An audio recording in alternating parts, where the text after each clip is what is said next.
ሰላም ሁላችሁ። ዛሬ በዚህ ቪዲዮ ስለ ጋት ኤግዛም ፕሪፓሬሽን እናያለን። በሰባት ቀን ውስጥ ብቻ ተዘጋጅታችሁ በቀላሉ ጋት ኤግዛም መፈተን ትችላላችሁ። ፈተናውን በቀላሉ እና ውጤታማ መንገድ እንዴት መዘጋጀት እንደምትችሉ 5 ኃይለኛ ስልቶችን አካፍላችኋለሁ። ቪዲዮን እስከ መጨረሻ ተከታተሉ። ይህንን ቪዲዮ ደግሞ ሰብስክራይብ አድርጉ፣ ለሌሎችም ሼር አድርጉ። ምክንያቱም በጣም ጠቃሚና አስፈላጊ ሀሳቦች ስለያዘ በደንብ ተከታተሉኝ። ደግሞ ሰብስክራይብ ማድረጋችሁ እንዳይረሳ። አሁን ወደ ሀሳቦች እንገባለን። ከመጀመሪያው ሀሳብ ስንነሳ ፓርት 1 ላይ 5 ኃይለኛ ነገሮችን አሳያችኋለሁ ብያለሁ።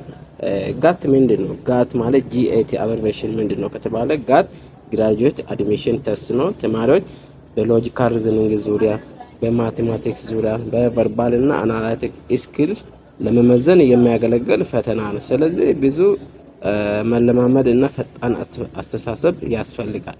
ለዚህ ሀሳቦች ዙሪያ ላይ መለማመድ፣ ሎጂካል ሪዝኒንግ ዙሪያ ላይ፣ ማቴማቲክስ፣ ቨርባል ሪዝኒንግ፣ አናላቲካል ስኪል ዙሪያዎች ላይ ራሳችሁን በደንብ ማዘጋጀትና መፈተሽ ያስፈልጋቸዋል ማለት። አብዛኛው ተማሪ ይህንን ሀሳብ ሳይዝ ቀጥታ ወደ ሀሳብ ፈተናው ከገባ በኋላ ኮንፊውዥን ውስጥ ይገባል። ስለዚህ ጋት ፈተና ለመፈተን እነዚህን ሀሳቦችን በደንብ መያዝ ያስፈልጋቸዋል ማለት ነው። ሎጂካል ሪዝኒንግ በውስጡ ምን እንደያዘ፣ ማቴማቲክስ ከየትኛው ኮንተንቶች እንደመጣ፣ ቨርባል ሪዝኒንግ፣ አናላቲካል እነሱን ዝርዝር ያለው ሀሳቦች በአጭር ደቂቃ ውስጥ ስለሚያሳያችሁ እነዚህን በቀላሉ በ7 ቀን ውስጥ ብቻ ተዘጋጅታችሁ ውጤታማ ተማሪ መሆን ትችላላችሁ ማለት ነው።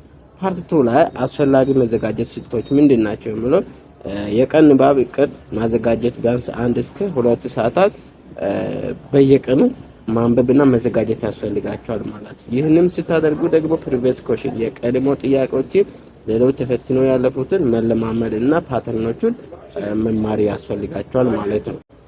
ሶስተኛው ሀሳብ ጋት ኤግዛም ለመዘጋጀት በጣም ኃይለኛ ተብሎ የሚገመተው ታይም ማናጅመንት ነው። ታይም ማናጅመንት በጣም ውድና በጣም ጠቃሚ ፈተናውን ለማለፍም ለመውደቅም ትልቅ ሚና አለው። በዚህ መካከል ነው ታይም ማናጅመንት እንዴት መለማመድ ትችላላችሁ። ስለዚህ ፈተና ውስጥ አንድ ጥያቄ ዙሪያ ላይ አንድ ጥያቄ ላይ ብዙ ጊዜ ማባከን አያስፈልግም ማለት ነው። ስለዚህ ሁለተኛው ደግሞ ፎርሙላ እንድ ሾርት ካት ሜተዶችን መጠቀም መቻል ያስፈልጋቸዋል።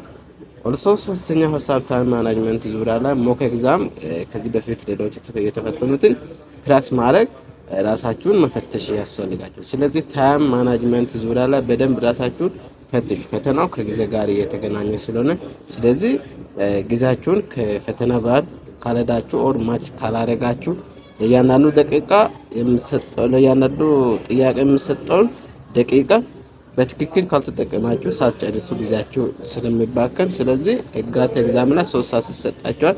ያችን ሰዓቷን ከጥያቄው ጋር አመዛዝናችሁ ካልሰራችሁ በጣም ከባድ ነገር ስለሆነ ስለዚህ ታይም ማናጅመንት ዙሪያ ላይ ብልጥ ተማሪ ከሆናችሁ ጋት ኤግዛም በቀላሉ ማለፍ ትችላላችሁ ማለት ነው። ሶስተኛ ሀሳብ ደግሞ ማቴማቲክስ እና ስታቲስቲክስ ዙሪያ ላይ እነዚህ ጥያቄዎች ይመጣሉ። በደንብ ራሳችሁን ማዘጋጀት ያስፈልጋቸዋል። ኳንታቲቭ ሪዝኒንግ ዙሪያ ላይ የሚጠይቁ ጥያቄዎች ማስና ስታቲስቲክስ ቲፖች ይኖራል ማለት። በዚህ ታይም ላይ ለምሳሌ ከማስ የሚመጡ ጥያቄዎች ፐርሰንቴጅ አሉ፣ ፕሮባቢሊቲ ትጠየቃላችሁ፣ ሚዲያን፣ ስታንዳርድ ዲቪዬሽን እነዚህ ብዙ ጊዜ ይጠየቃሉ ማለት። ስለዚህ በዚህ ዙሪያ ላይ ማስና ስታቲስቲክስ ዙሪያ ላይ ራሳችሁን መፈተሽና ማዘጋጀት፣ ፐርሰንቴጅ እንዴት እንደሚሰራ፣ ፕሮባቢሊቲ እንዴት እንደሚሰራ፣ ሚን ዙሪያ፣ ሚዲያን፣ ስታንዳርድ ዲቪዬሽን እነዚህ አጭር ጊዜ ውስጥ ተዘጋጅታችሁ መስራት ትችላላችሁ። ምንም ያን ያህል የሚከብድ ነገር አይደለም። ዋናው ነገር ራሳችሁን ማዘጋጀት ነው፣ ፕራክቲስ ማድረግ እና ካልኩሌተር ካልተፈቀደ ፈጣን ሜንታል ማስ መለማመድ ያስፈልጋቸዋል። ካልኩሌተር አይፈቀድም። ሳይንቲፊክ ካልኩሌተር ስለማይፈቀድ ፈጣን ሆነ ሜተድ ቀድማችሁ ፕራክቲስ ማድረግ እና ሎንግ ሶሉሽን መጀመር አያስፈልግም። ስለዚህ ኢሊሚኔሽን ሜተድ መጠቀም አስፈላጊነት ስላለው ጋት ኤግዛም በዚህ ሁኔታ ካወቃችሁ በቀላሉ ምንም ቻሌንጅ ሳይገጥማችሁ ማለፍ ትችላላችሁ ማለት ነው።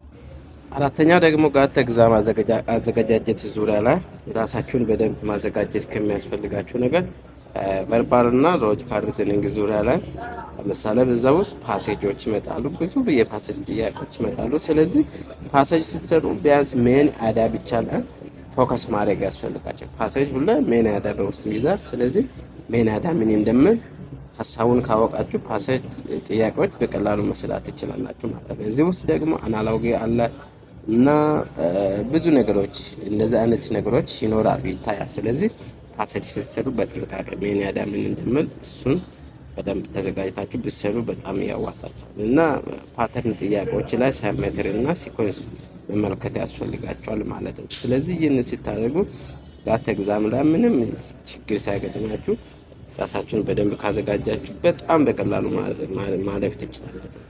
አምስተኛው ቲፕ ደግሞ በጣም ኃይለኛ ቲፕ ነው። ኤግዛም ውስጥ የፈተናው ቀን ምን ማድረግ እንደሚያስፈልጋችሁ ቀድማችሁ ራሳችሁ ብትጠነቀቁ በጣም ውጤታማ ተማሪ መሆን ትችላላችሁ። ይህም ኤግዛም ዴይ ቲፖች ምንድናቸው? ፈተና ቀን ቀድማችሁ መድረስ ያስፈልጋችኋል። ሁለተኛ ደግሞ ቀላል ጥያቄ መጀመር ያስፈልጋችኋል። አብዛኛው ተማሪ ከከባዱ ጀምርና ኮንፊውዝድ ይሆናል። ስለዚህ ቀላል ጥያቄዎችን በመጀመሪያ ቀድማችሁ ብትሰሩ በጣም ውጤታማ ትሆናላችሁ። እና ከባድ ጥያቄ ከገጠማችሁ እሱን ማርክ አድርጋችሁ ማለፍና በኋላ ተመልሳችሁ ትሰራላችሁ ማለት ነው። ይህንን ዘዴ ተጠቅማችሁ በቀላሉ ማለፍ ትችላላችሁ። ስለዚህ ፈተና ውስጥ አብዛኛው ተማሪ ከፍተኛ ውጤት የሚሰራ እነዚህ አይነት ታክቲኮችን ተጠቅሞ ነው እንጂ ሌላ ሂደት ማንበብ ብቻ በቃ አይደለም። ዋና ፈተና ለማለት ታክቲክና ስትራቴጂ ስልታዊ የሆነ የተቀየሰ ስልት መጠቀም መቻል አለባችሁ። ስለዚህ ይህንን ቪዲዮ ከወደዳችሁ ላይክ አድርጉ፣ ሳብስክራይብ ያድርጉ እና ለጋት ተዘጋጅታችሁ ከሆነ ኮሜንት ላይ ጻፉልኝ። ቀጣይ ቪዲዮ ላይ ደግሞ በጣም ፈጣን ጋት ትሪክስ አካፍላችኋለሁ። ስለተከታተላችሁ እጅግ አድርጌ አመሰግናለሁ። ቴንክ ፎር ዋቺንግ